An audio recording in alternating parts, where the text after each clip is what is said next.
Vamos celebrar a estupidez humana, a estupidez de todas as nações. O meu país e sua coxa de assassinos, covardes, estupradores e ladrões. Vamos celebrar a estupidez do povo, nossa polícia e televisão. Vamos celebrar nosso governo e nosso estado que não é nação. Celebrar a juventude sem escola, as crianças mortas. E aí, bonitão, e aí, bonitona, tudo bom? Vamos lá? Mais um vídeo do canal Historiando comigo, professor Ricardo. Galera, nesse primeiro vídeo a gente vai falar sobre regime, tá? A gente vai falar sobre comer um pouco menos, diminuir, não é nada disso, sacaneando. Vamos lá. A gente vai falar de mudanças no antigo regime. Esse antigo regime que a gente está falando aí, a gente vai falar basicamente sobre absolutismo, tá? A gente pode definir mudanças no antigo regime como qualquer forma de governo anterior à Revolução Francesa. Aí você vai dizer, então a gente pode estar falando da Grécia, a gente pode estar falando do Império Romano. Não, neste caso, absolutismo. Aquela forma de governo que vocês já estudaram, que vocês conhecem muito bem, o famoso manda quem pode, obedece quem tem juízo. Tipo sala de aula. O professor manda, vocês obedecem, vocês são maravilhosos, enfim, aquela coisa toda. Vamos lá. Gente, essas mudanças no antigo regime vai ser conhecido, né? Ela começa a ser conhecido como absolutismo contestado. O que quer dizer absolutismo contestado? Aquela forma de governo, o absolutismo vai começar a ser contestado, vai começar a ser colocada em xeque. Não é mais uma forma plausível de se governar. Isso vai começar lá na nossa amiga Dona Inglaterra com a dinastia Stuart. Tá? De onde surgiu a dinastia Stuart? Vamos lembrar. Vocês devem ter estudado aí absolutismo inglês, então os grandes nomes do absolutismo inglês, o Henrique VIII, a Elizabeth, né? Então a Elizabeth, a última rainha dos Tudors, né? Ela vai ser conhecida inclusive como a rainha virgem, porque não casou naquela época, né? Deixando claro, naquela época, quem não casava era virgem, e por ser virgem não teve filhos. Hoje já há algumas teorias de que ela não casou, mas tinha seus... Enfim, né? Mas ela não casou, não teve filhos, e é com ela que acaba a dinastia Tudors. E aí entra a dinastia Stuart, primeiro com o nosso querido Jaime e depois com o Carlos, né? Para entrar um, sai outro, né? Não é simultaneamente. Primeiro o Jaime, primeiro, e depois o Carlos, primeiro. Gente, esses caras, se vocês lembrarem, vocês estudaram lá a dinastia Tudors. Eles se impuseram ao parlamento, mas eles não criaram problemas com o parlamento. Eles eram mais poderosos, de repente mais inteligentes que o parlamento. Vamos lembrar novamente. A Inglaterra, desde os tempos do João Sem Terra, desde que a Inglaterra começa como uma nação, com o rei João Sem Terra, o rei na Inglaterra ele vai ser controlado em dois pontos. Por cima, ele vai ser controlado pela Carta Magna, né, que é uma espécie de constituição, e por baixo pelo parlamento. Então o rei está meio que preso aqui. Em cima dele a Constituição, a Carta Magna, e embaixo o parlamento. Os Tudors passaram por isso numa boa, em compensação os Stuarts só vão arranjar problemas. Vão desrespeitar o parlamento o tempo todo, vão impor uma religião única, vão aumentar impostos. Essa questão de impor uma religião única é bastante séria, né? Se a gente lembrar lá no tempo da dinastia Tudors, a Maria, uma das filhas do Henrique, que ganhou o doce apelido de Maria Sanguinária, né? Ela quis impor uma religião única, a religião católica, houve perseguição. Os Stuarts fizeram a mesma coisa, então assim, uma série de problemas, até que em 1640 o parlamento tentou controlar mais os Stuarts, e os Stuarts mandaram prender alguns membros do parlamento, que acabou gerando uma guerra civil. Galera, o que é uma guerra civil? A guerra entre o Capitão América e o Homem de Ferro? Tipo isso, mas não é essa guerra que vocês viram lá no cinema. Gente, uma guerra civil é uma guerra entre membros do mesmo país.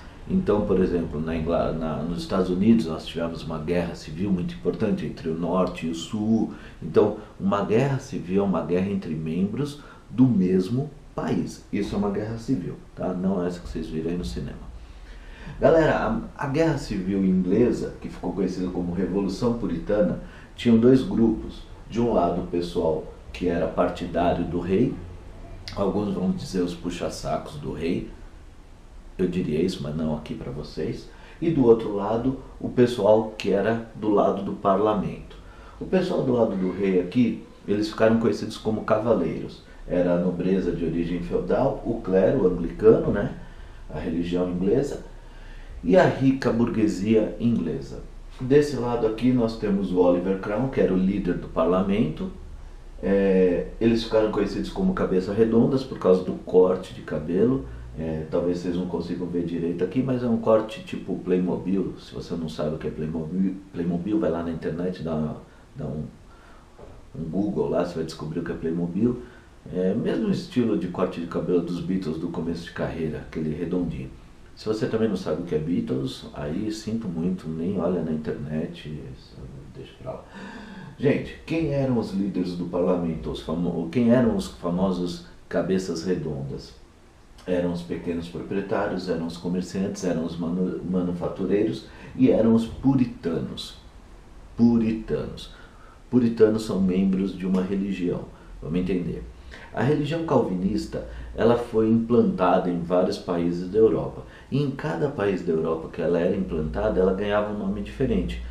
Na Inglaterra, por exemplo, ela ficou conhecida como puritanismo. Então, quem era membro do calvinismo na Inglaterra era conhecido como puritano. Ok? Vamos lá. Quem ganhou a Revolução Puritana foram os puritanos, o que acabou gerando uma república puritana, liderada pelo Oliver Cromwell. Oliver Cromwell era o líder do parlamento, ele liderou essa revolução. Quando o parlamento ganhou, foi feita uma república puritana. Vamos lá, dia 30 de janeiro de 1649, o rei Carlos I, ele é decapitado. Gente, por que isso aqui está em destaque, né? Eu não trabalho muito com data, tal, sou meio avesso a datas, mas por que essa data aqui é importante? Porque é um dia antes do meu aniversário? Não. Porque quando o rei é decapitado, aquela teoria absolutista lá do Jacques Bossuet, que vai dizer que o rei tem origem divina, por isso ele está no poder e tudo mais, ela meio que começa a cair por terra. Quando esse cara é decapitado, ele é qualquer um. Ele não é mais um semideus, um representante de Deus na terra. Ele é qualquer um que pode ser decapitado, vai sangrar igual a gente, e o sangue dele é vermelhinho, não é azul. Sacaram? Vamos lá. O Oliver Cromwell, ele vai governar, ele vai começar a governar em alguns momentos como um ditador. E isso vai gerar um probleminha para ele, tá? Nada assim, vai acabar o mundo, não. Mas vai gerar alguns problemas, porque as pessoas vão dizer assim, peraí, esse cara nem rei nem tem o tal do sangue azul e vai governar como um ditador, mas ele é muito mais inteligente, ele toma medidas assim que são sensacionais para se garantir no poder. Ele vai, por exemplo, criar os atos de navegação. A Inglaterra, já no tempo da Elizabeth, né, tinha uma das maiores frotas navais que existia. Fazia comércio, aí nós estamos falando de uma Inglaterra pré-revolução industrial, já tinha um grande comércio de manufaturas, tal. Então, esse comércio inglês começa a cair por terra. Várias outras nações, por exemplo, a Holanda, começa a negociar os produtos ingleses com outros países. E esse comércio inglês vai dando uma quedinha.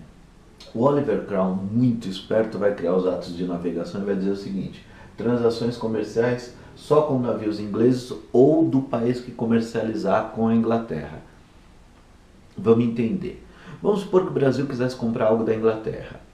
Ou tinha que ser um navio inglês, ou tinha que ser um navio brasileiro. Não poderia acontecer, como estava acontecendo nesse momento, por exemplo, um navio holandês fazer essa transação. A única forma de ocorrer com um navio que não fosse nem inglês nem brasileiro fosse com um navio cuja 1/3 dos marujos fossem inglês, tá? Com isso, o Oliver Cromwell vira semideus lá, né? Esse virou o cara na Inglaterra. Ele se tornou Lorde Protetor da Inglaterra, né? Difícil falar, vamos lá de novo.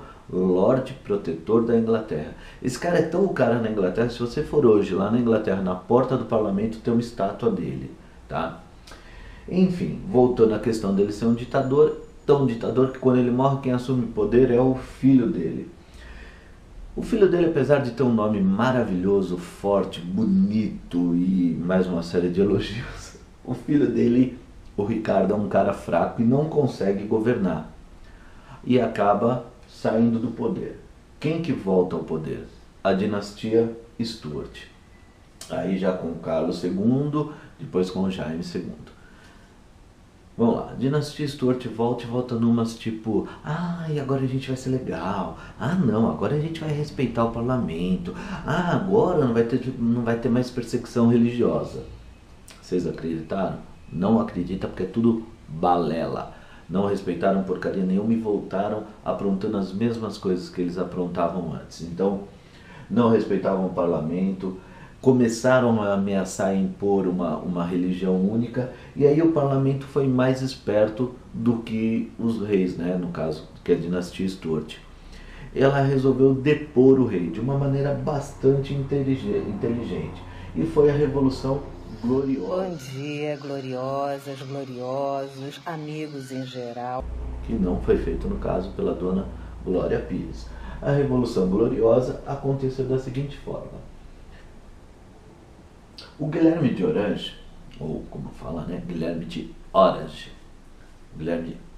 laranja, uniforme da Holanda, lembra? Laranja, uniforme da Holanda, tal, laranja mecânica. Só quem é mais velho vai entender essa colocação. Vamos lá, o Guilherme de Orange era casado com a filha do Jaime. Ele era protestante e ele era um príncipe holandês. Vamos lá, ele era casado com a filha do Jaime, ele era protestante e ele era holandês. E ele era apenas um príncipe. O parlamento vai chegar para ele e vai dizer o seguinte: ô queridão, tu quer continuar sendo príncipe na Holanda ou tu quer ser rei na Inglaterra? Sacou a diferença? Príncipe na Holanda ou rei na Inglaterra? Lógico que de bobo ele não tinha nada, nem a roupa. Vamos lá. Ele quis ser rei na Inglaterra. Só que para ser rei na Inglaterra ele tinha que assinar a Declaração dos Direitos. O que é a Declaração dos Direitos? É o seguinte: a Inglaterra é uma monarquia parlamentar. Tem um rei, mas o rei está lá muito mais como uma imagem. Quem manda na Inglaterra é o chefe do parlamento, que é o primeiro-ministro. Ele assina isso e aceita. Afinal de contas, cara, ele era só um príncipe e vai ser rei. Ele abraça essa ideia e ótimo.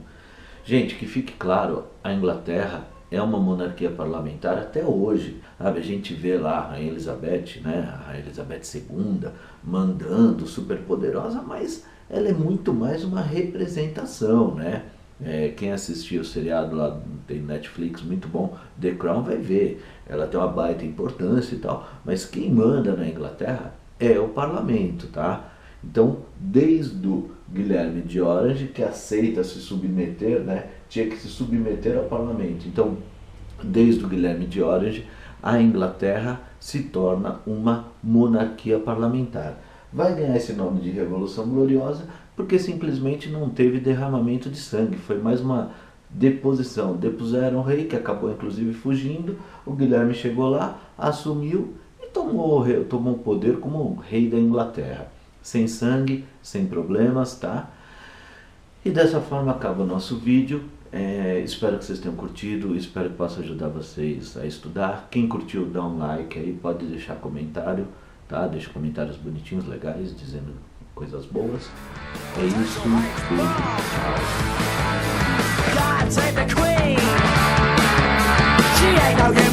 tchau.